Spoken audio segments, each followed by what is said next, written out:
Siya nag-iisip kami ng aming ulam for lunch. Kung ano, so ito, mamamalengke kami, mamamalengke. Hindi namin alam kung ano. Kano kayang budget.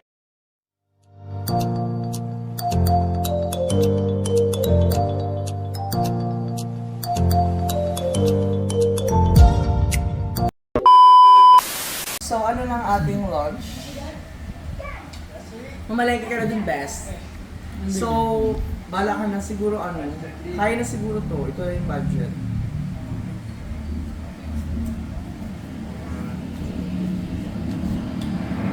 Bala ka na kung ano bilhin mo dyan.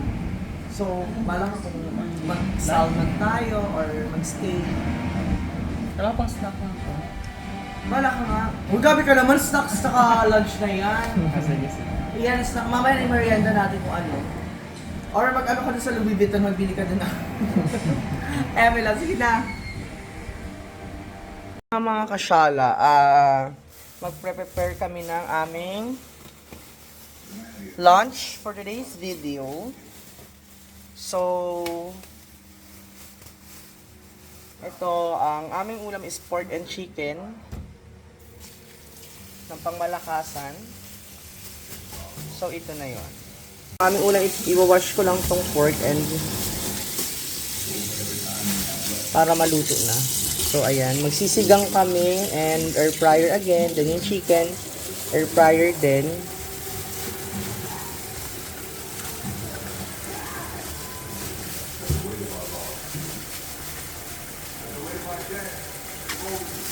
Air fryer na yan lahat, yung chicken din. Then mag-ano ko ng ano, hugasan mo lang natin ng maayos para walang ano, hindi siya na mekos-mekos.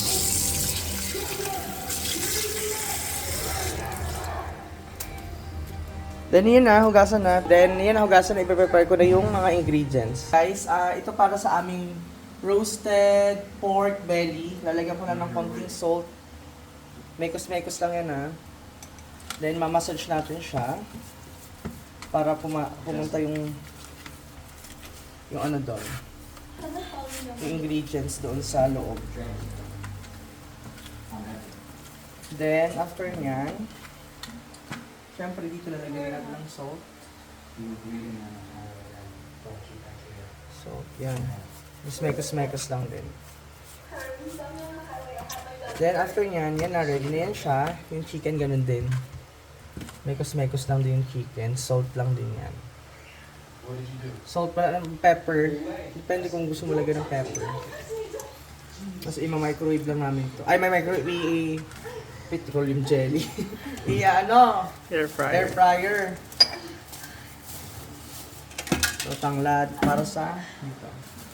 So, ayun na. After na na-marinate na natin yung chicken and pork, ilalagyan natin ng bonggang-bonggang lemongrass, yung ano, para mas maging flavorful siya. Dinadamihan ko talaga yan parang ano din. After nyan, ilalagay na natin itong marinate natin pork belly. Siyaan lang yan siya. Tapos, syempre, itong mga chicken.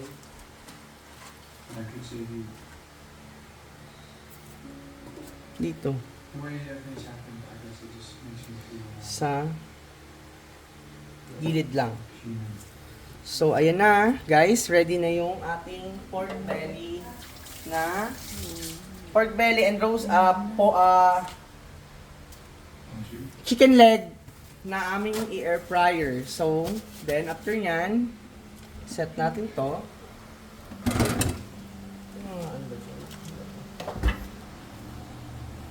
So, saksak ko muna yan. Then, ilalagay na yung sasalang natin air fryer. Then, set na natin on. Then, set natin sa pork na kung ilang, 16 minutes lang siya din. Pero hindi naman yan actually kung sa amin 16 minutes na ganun. Siyempre, titignan mo kung luto na. So, start na natin. Then, after nyan, so, sinigang naman. Prepare ko yung sinigang. Sa aming sinigang, iniwala ko ng sibuyas. Kung malakas ang sibuyas.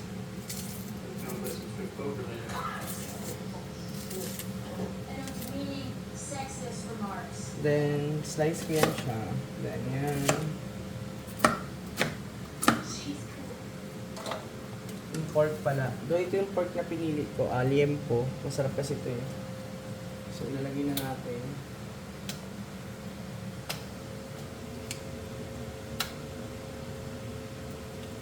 So, titira ako kasi pang pansit. Magpapansit ako eh. Then, onion. Ay, tomato. Slice lang yan. Then,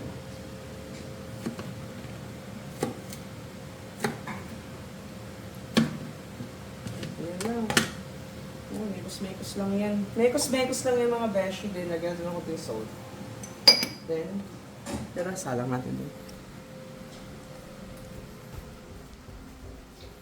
So, medyo madilim dito. So, ayan, isasaksak ko na muna kasi induction cooker ang gamit namin.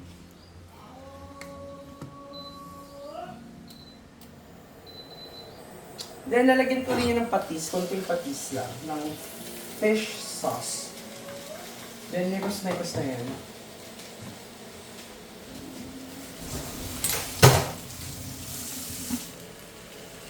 Yan, then bago, pag medyo na ano na siya, bago lalagyan natin ng tubig. Papakatasin ko lang yung pork. Hindi lang magsigang, pinapakatas ko yung pork para mas bongga. Then, lagyan na ng sabaw. Ang dami namin pagkain for tonight's video. Wala pala tayong bigas, besh.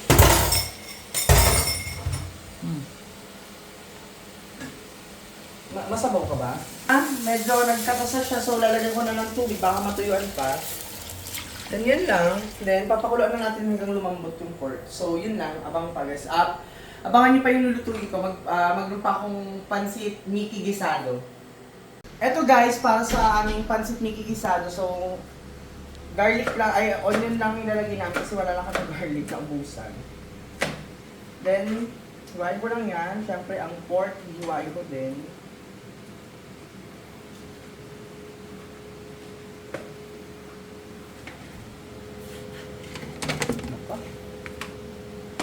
Pause mo muna din. Lambot na yung karne, ilalagay ko na yung gulay. So, ang ilalagay ko lang talong tsaka kangkong. Hindi na ako naglagay ng iba. Kaya hindi na rin man kinakain. Sayang. Ito kinakain to eh. So, yan. So, ayan na, ilagay ko na. Maluluto rin lang naman din yan sa init. So, hindi ko na kailangan pang okay na yung lasa niya. So, ilalagay ko na rin yung kangkong. Then, ang mangyayari, ilagay ko ng gulay na yan. Papatayin ko na siya, then tatakpan para ang magluluto na lang sa kanya yung init. So, papatayin ko na siya. Tatakpan ko. So, hahayaan na lang natin maluto siya sa init yung gulay kasi malalatain kung papakuluan ko. Then yan, malapit na siya. Matapos yung timer niya. So, i-check natin kung luto na or crunchy na siya. Then, pag hindi pa siya crunchy, dadagdag pa ulit tayo ng time para maging crunchy siya. Piling ko yung chicken, babaligtarin ko. Yung pork, hindi ko na binabaligtad, mga kasyala. Kasi para juicy yung yung laman, hindi siya mag-dry. Magluluto na ako ng Mickey Pancit Gisado. Lalagyan ko ng oil. A little bit oil. Then, susutain ko na yung onion.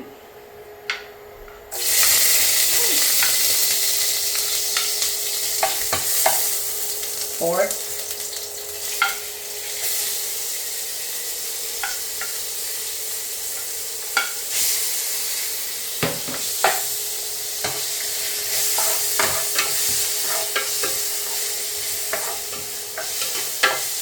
Then, oyster sauce. Oh my God. Pagdating ko na. Ang gunting mo, tinatamad na ako. Yan, then, after nyan,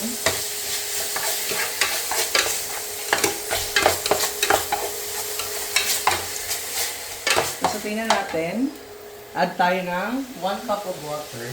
Nawasa lang nga, okay na yan. Malinis naman ko eh. Ganyan lang, ganyan lang. Then after nyan, papakuluin lang natin. Then ilalagay na natin yung Mickey noodles. Then yun na, okay na siya. Papakuluin lang ito. And a little bit pala, dadagdag tayo ng... Hindi na ako mag-aasin kasi yung oyster sauce may lasa na. Ng powder na pepper. Yun lang. Then papakuluin na yan sa pag-ilalagay ko yung noodle. So ayun ang mga kasyala. Ang gagawa ko ng pancit Mickey Isado. So, ito mga kasyala, kumulo muna yung aking broth.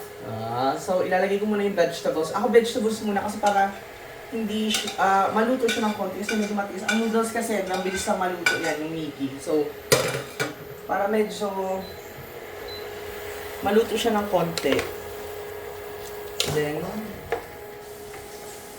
after nito,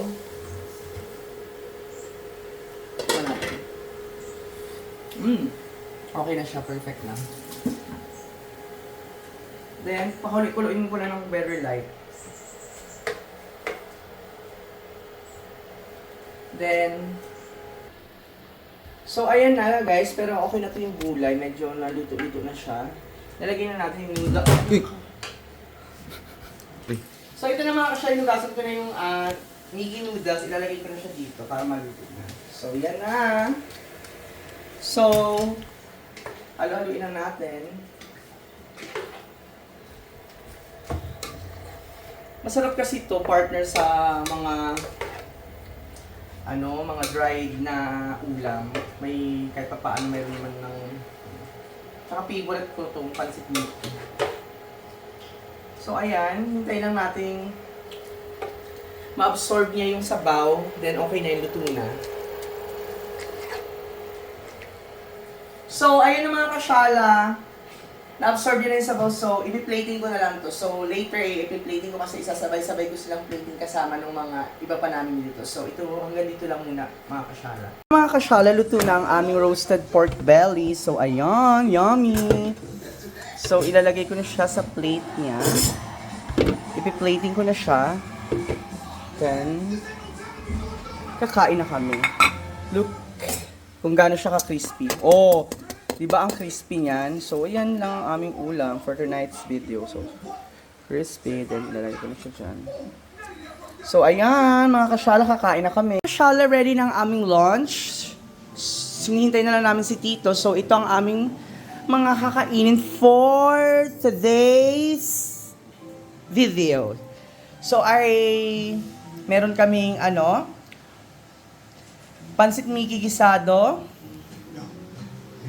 roasted chicken, sinigang na pork, and roasted pork belly, and steamed rice. So, happy tummy naman mga kasyala. Kain tayo! Kasyala, kakain na kami. Dumating na si Tito. Mga kasyala, kakain na kami. Kain na.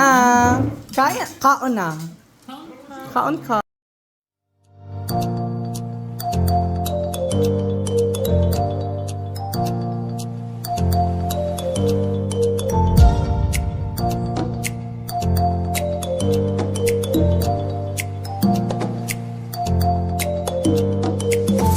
Thank you for watching guys. I love you all.